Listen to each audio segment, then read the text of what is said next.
அவர் இந்த வீட்டு மாப்பிளடா. தப்பே பண்ணிருந்தாலும் அவரை நீ அவமானப்படுத்த நான் அனுமதிக்க மாட்டேன். அத்தை, என் அண்ணனே அவர் அவமானப்படுத்த துணிஞ்சிருச்சு அத்தை. அவரை மட்டும் குறை சொல்லி என்ன பிரயோஜனம்? வேலுதான் தெரியாம பண்ணிட்டேன்னு சொல்றாரே. வேலை தானே, சீக்கிரம் கிடைச்சிரும், எல்லாம் மாறும்டா.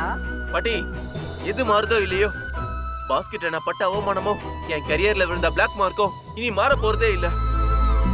எந்த வேலைக்கு அப்ளை பண்ணாலும் இத்தனை வருஷம் வேலை செஞ்சு ஏன் இப்போ வேலை போச்சுன்னு கேட்பாங்க. என்ன பதில் இருக்கு?